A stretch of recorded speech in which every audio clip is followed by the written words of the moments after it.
Are you recording now? Mhm. All right. Good morning, class. How are you doing today? My presentation is about consumer surplus and producer surplus. I'm going to explain to you how it works. Okay. First, you need to know what consumer surplus is.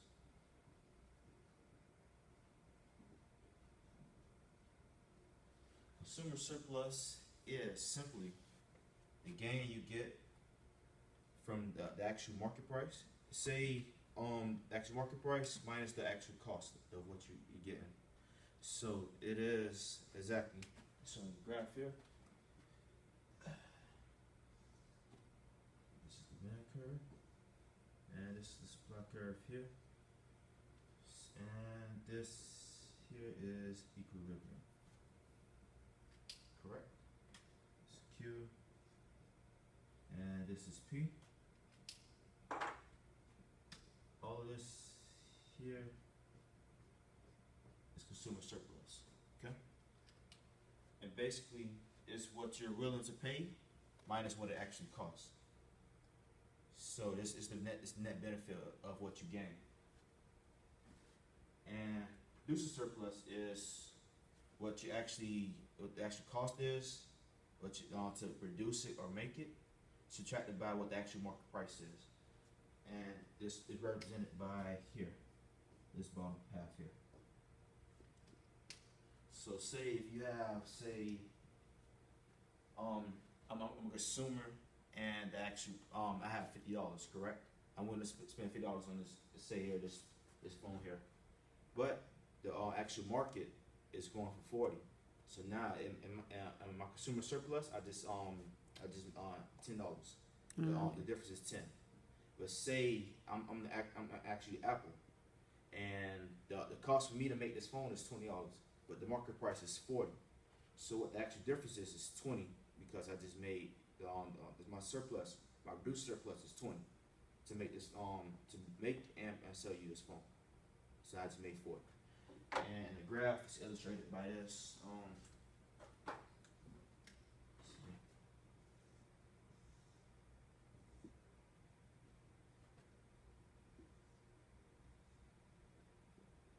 And here it's equilibrium, and it's at 40. And here at 50. So there's 80. And says 20 here. So it's 20, that's the difference here. And basically, how they solved it, they used area of the triangles. So it's gonna be, we'll have 80 minus 40, okay, that's the height here. And then you're gonna do, the base is 50. So it's times 50. So it's gonna be 40 times 50. 40 times 50 is 2,000. And you do that 4 or 40? 40. Okay. And you do that times half, and your area of this triangle here is 1,000. No, you got it right. And then for this area here, that's for your consumer area. And for your actual producer area, it's going to be, the formula here is 1/2 base times height. Yeah. It's going to be half of 3,000, I guess. 40, which, the base is actually 40. 50, and the height is 20 minus 40.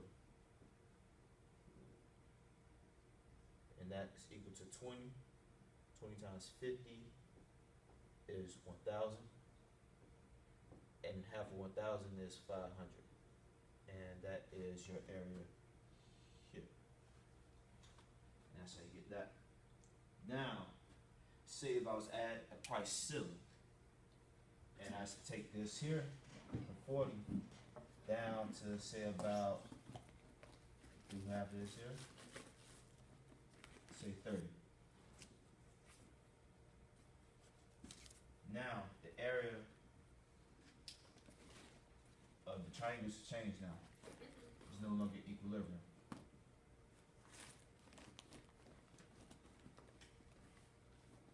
And say this here is about 70, and this here is about 40. So now, area of this triangle is this here. This is now your producer's consumer surplus here.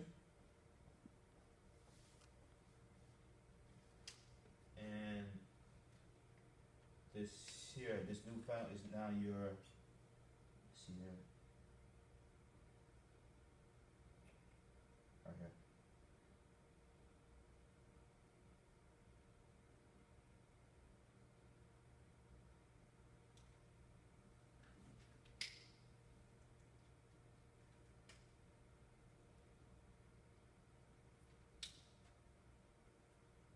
Here. So now you do the area of this triangle here, and you do an area of the square. You do it separate. And it's base times height, which is, see here.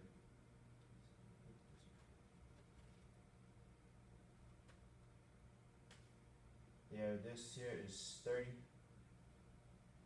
minus 20, which is 10.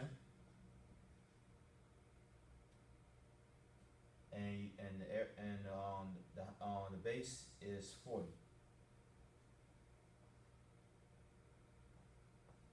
And you do that time half, so 10 and 40 is 400, and half of that is 200, which is newfound area of the produced surplus.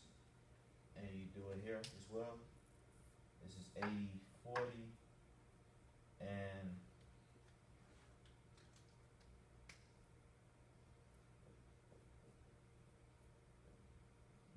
you do half of that. And also the base is 40. 80 minus 40 is 40. 40 times 40 is 1600. And that times half is 800. And then you also have the square here because the area actually increased. So it's going to be 10, 40 minus 10. Excuse me, 40 minus 30, which gives you a total of 10. And you're going to have the actual base here. It's going to be 40. And 40 times 10 is 400. And now your newfound area is 1,200. Because, because you add the 800 from the first triangle plus the 400 by the square, and it gives you a total of 120. And the other producer surplus is going to be 200. And that's your newfound area. Also in the book, everyone understand? Yes. Yep. Recording? All right, cool. All right. Now, what I want to talk to you about is how foreign and domestic, and how they look at your trade. They use a consumer surplus. Leave that there. Okay. Say we're here in the U.S. economy here, correct? This says demand here, and this is your supply. U.S.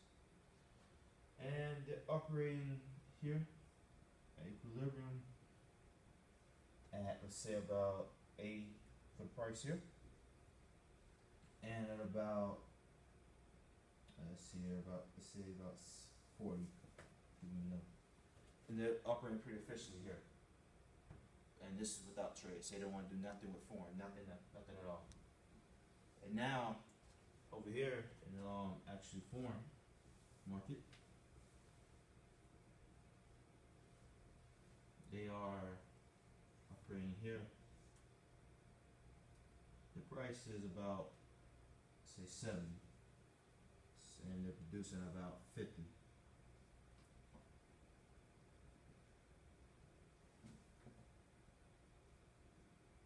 So So now what the US is gonna do, they're gonna operate under trade now.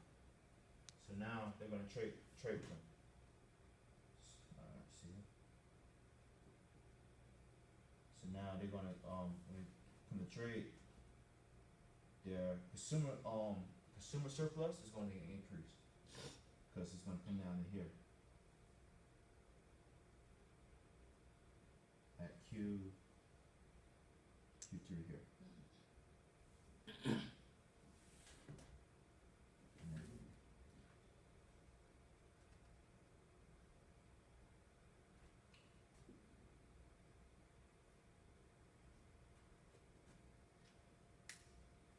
So now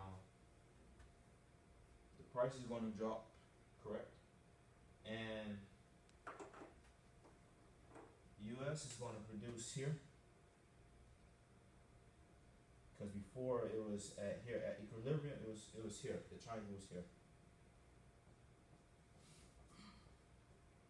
But now with trade, the actual surplus decreases to here, and the consumer surplus increases from here, then equilibrium from here,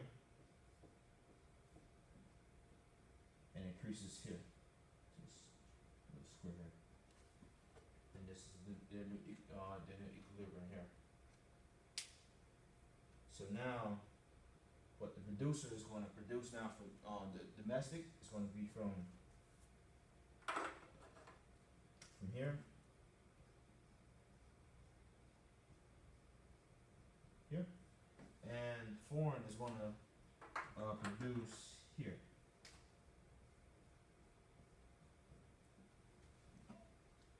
And that's where they get the surplus here, between this Q2 and Q3, Q1 and Q3, I'm sorry. In the book it says Q1 here. This Q2 here. So they're gonna reduce here. This is the actual foreign here, and this is domestic here. And there is triangle of consumer, it increases, consumer surplus increases, but producer, only thing that everything increases except for domestic producer surplus. And that's how it's done in the book. Any questions? Class? No. Questions? Okay. And this is my application. Application about consumer surplus and producer surplus.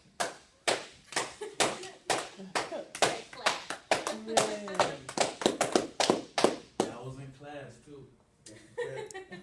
Monique Rose is recording.